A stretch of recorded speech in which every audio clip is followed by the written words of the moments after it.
So all you have to do is listen more than talk. Just let them vent out. Be that kind, hearing person where you are. Let them say whatever is coming to you, coming to them, and just listen it out.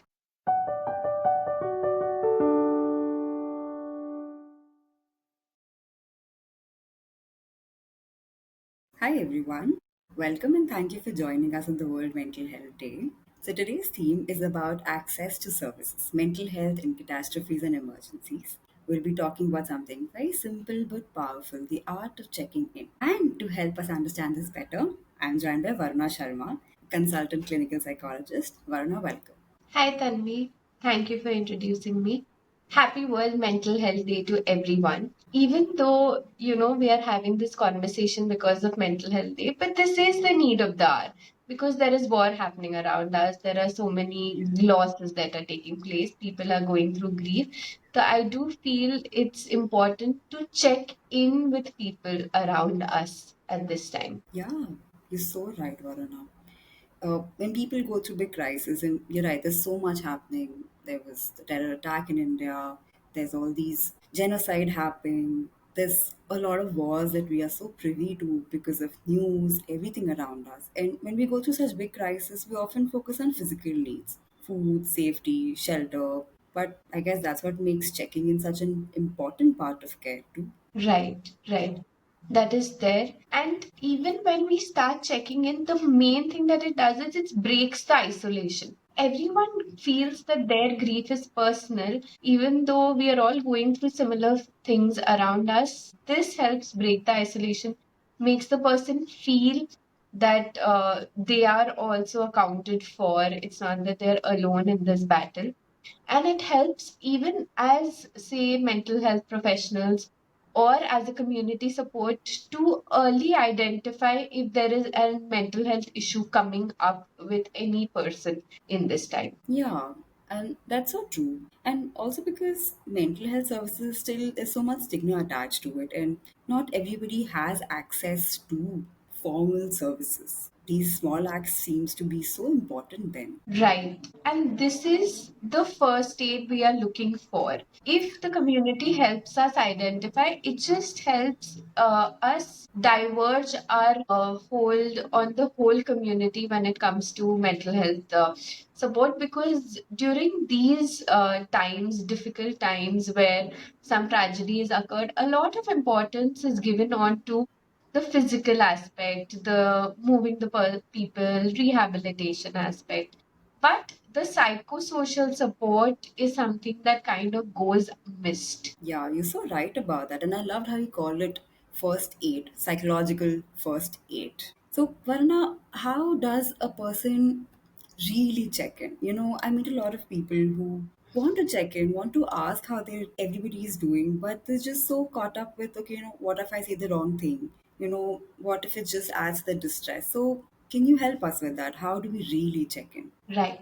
I think this is one of the most key aspects of the whole thing which holds us together.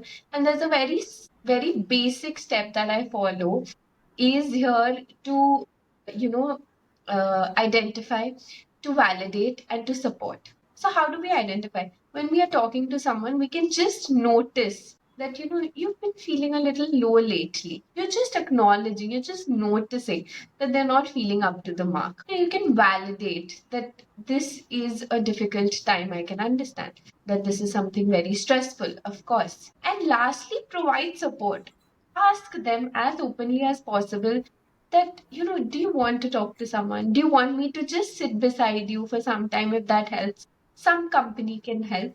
So it's more than saying the right thing, it's about being present. The Yeah, key word would be presence, is what you have to do. Yeah, so notice, validate, and support. I think that's very helpful. And what if a person actually starts to open up and they are comfortable talking about whatever's happening with them? Then what do we do?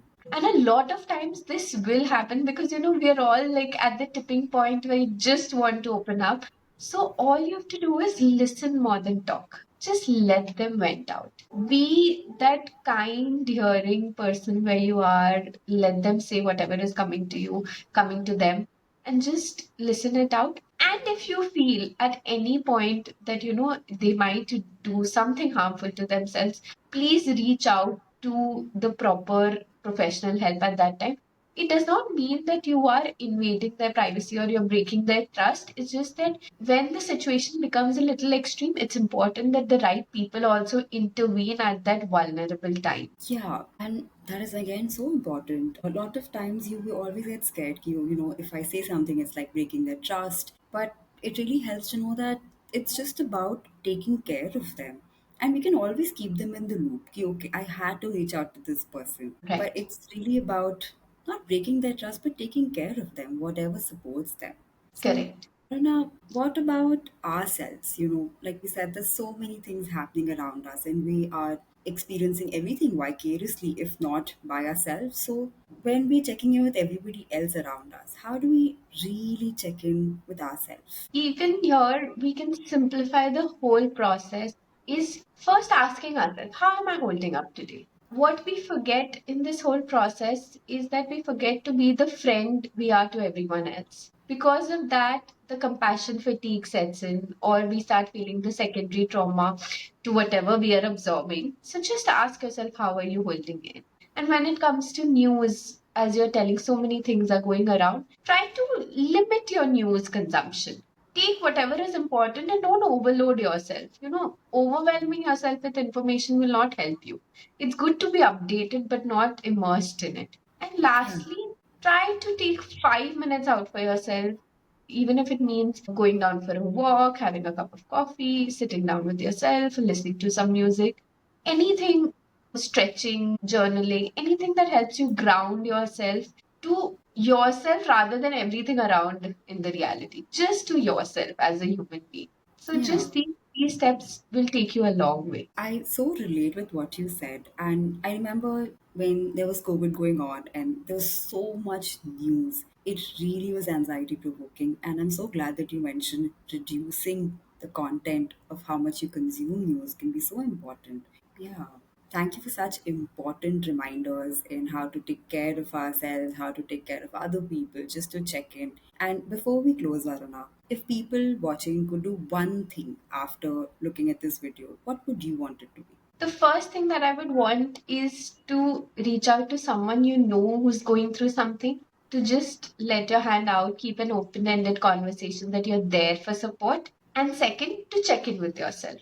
It's not selfish. You have to self care so that you can take care of the community around you. And by community, I mean your people. It's not the whole world, also, we are telling you to reach out. If everyone starts caring about their people, who they matter, I think we'll be able to reach to a lot more people at the same time. Yes, beautifully said. And if you are someone you know is struggling, please reach out. We can share helpline numbers, we can connect you with our therapist. And remember, healing takes time and be patient with yourself and others. I think everyone's resilience matters. We are all here today showing up, and that is what counts. Thank you so much, Varuna. And thank you everyone for being a part of this conversation. And let's make checking in with ourselves and with others a daily habit, not just a World Mental Health Day reminder. Thank you. Thank you, then.